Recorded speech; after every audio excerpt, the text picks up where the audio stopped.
What if I told you that small, easy changes in your daily life could completely transform your financial future in just 30 days? Sounds unbelievable, right? Like, come on, is this another one of those get-rich-quick schemes? No way. This isn't about winning the lottery or becoming a TikTok sensation overnight. This is about taking control of your money, building real financial stability, and it all starts with simple habits. In this video, I'm going to break down 5 of these habits, things you can start doing today that can make a real difference in your financial life. We're talking about getting a handle on your spending, setting some exciting goals, and even a fun little challenge that'll leave your wallet feeling heavier. And the best part? You'll start seeing the results in just 30 days. This first habit is all about getting real with your money. It's about understanding where every single dollar goes and taking control of your financial life. And no, I don't mean having an existential crisis with your wallet. It's more about gaining clarity and peace of mind. I'm talking about tracking your expenses. This means noting down every purchase, every bill, and every little expense that comes your way. Seriously, this is like the foundation of building a strong financial future. Without knowing where your money is going, it's impossible to make informed decisions. It's like going to the doctor for a checkup, but instead of your body, it's for your finances. Just as you wouldn't ignore your health, you shouldn't ignore your financial health. You need to know what's going on before you can start making things better. Awareness is the first step towards improvement. Think about it. You wouldn't drive a car without knowing how much gas is in the tank, right? The same logic applies to your finances. Well, your finances deserve the same level of attention. By being diligent and consistent, you can avoid financial surprises and plan better for the future. By tracking every dollar you spend, and I mean every single dollar, you'll be amazed at what you discover. It's an eye-opening experience. You'll start to see those little spending leaks, those sneaky purchases that seem insignificant at the time, but add up to a shocking amount by the end of the month. It's like finding hidden treasure, but in reverse. It could be your daily coffee run, those impulse buys at the checkout line, or even subscriptions you forgot you were paying for. These small expenses can really add up. Those $5 here and $10 there might seem small, but trust me, they add up fast. Over time, these seemingly minor expenses can make a big dent in your budget. I'm talking hundreds, even thousands of dollars a year that could be going towards your goals instead. Imagine what you could do with that extra money. A vacation, a new gadget, or even an emergency fund. Now, I know what you might be thinking. Tracking expenses sounds tedious and boring. And yes, it can feel like a chore at first. And you know what? You're right, it can be. But the benefits far outweigh the initial effort. But it doesn't have to be a chore. Once you get into the habit, it becomes second nature, and you'll start to see the positive impact on your finances. Thankfully, we live in a world with amazing technology that can do the heavy lifting for you. These tools can simplify the process and make it much more manageable. There are tons of budgeting apps out there that make tracking your spending incredibly easy. They can help you stay organized and on top of your finances. You can literally link your bank accounts and credit cards, and the app will automatically categorize your transactions for you. Talk about convenient. This automation saves you time and ensures accuracy. Some of my favorites are Mint, Personal Capital, and YNAB, You Need a Budget. These apps offer different features, so you can choose the one that best fits your needs. But hey, if you're more of a pen and paper person, that works too. The key is consistency, no matter the method. The important thing is to find a system that works for you and stick with it. Over time, you'll gain a clearer picture of your financial habits and be better equipped to make smart money decisions. All right, now that you've got a handle on where your money's going, it's time to talk about where you want it to go. Setting financial goals is crucial for your financial health and future. This is where setting financial goals comes in. These goals act as a roadmap for your financial journey. Think of them like destinations on a map. They give you direction and motivation to keep moving forward. Without them, you might find yourself wandering aimlessly. But here's the thing, your goals need to be realistic. Unrealistic goals can lead to frustration and disappointment. I'm not talking about wishing for a private jet or a mansion in the hills, unless that's actually achievable for you, in which case, congrats. Instead, focus on what is attainable given your current financial situation. Start with smaller, more attainable goals that you can build on over time.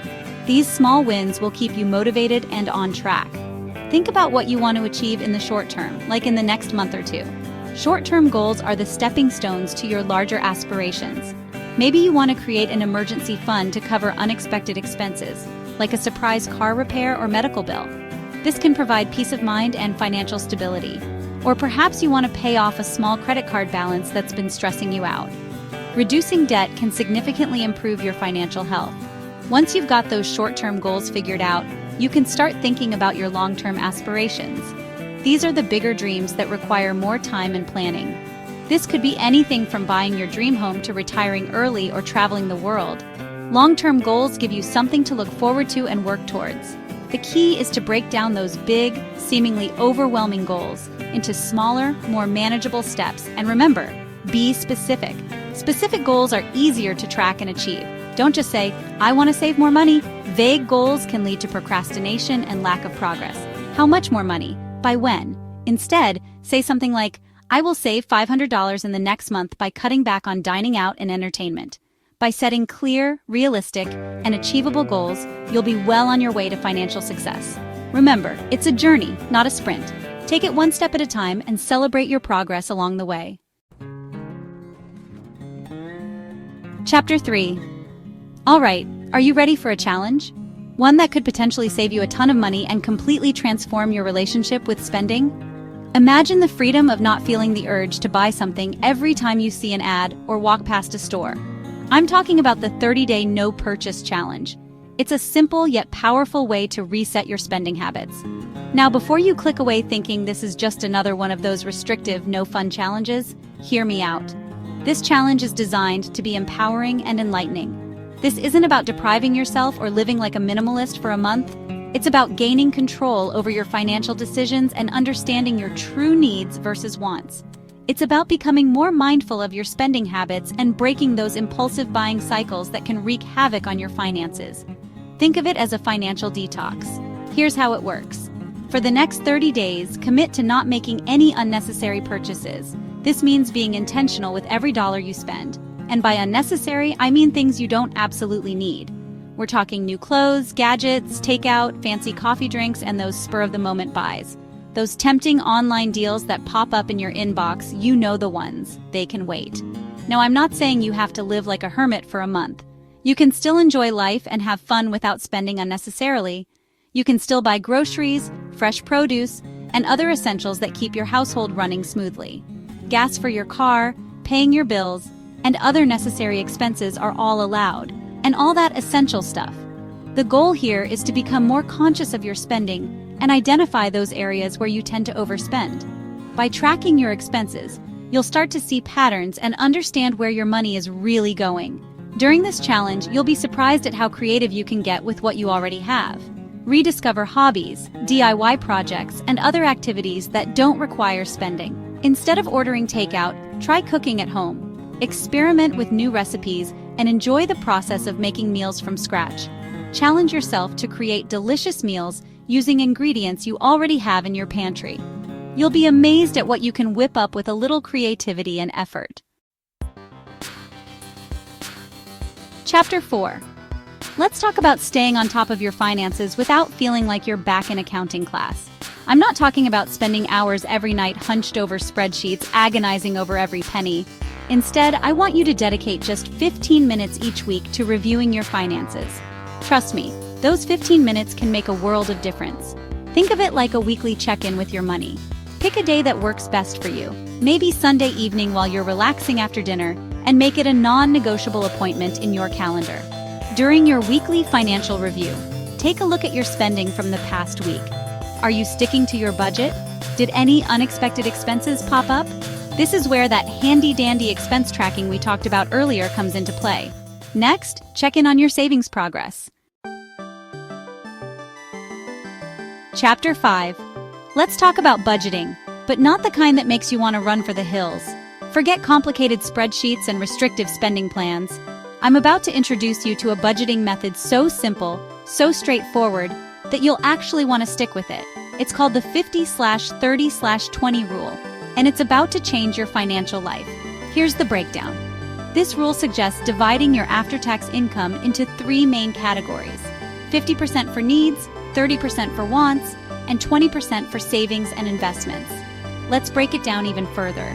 First up, we've got the needs category, which makes up the largest chunk of your budget at 50%. This category covers all the essential expenses that keep your life running smoothly. Think rent or mortgage payments, groceries, utilities, transportation, debt repayments, and of course, your cell phone bill. Because let's be real, who can survive without one these days? Next, we have the wants category, which accounts for 30% of your budget. This is where things get fun because it covers all the non-essential expenses that bring joy and entertainment into your life. Think dining out with friends, catching the latest movie, indulging in a little retail therapy, or that weekend getaway you've been dreaming of. So there you have it, 5 simple habits that can transform your finances in just 30 days. I know it might seem overwhelming at first, but I want you to remember that even small changes can make a big difference over time. Don't try to do everything at once. Start by picking one habit that resonates with you the most and focus on implementing it consistently. Once it becomes second nature, move on to the next one. If you found these tips helpful, don't keep them to yourself. Share the knowledge. Hit that like button, subscribe to the channel, and let me know in the comments below which habit you're going to start with today.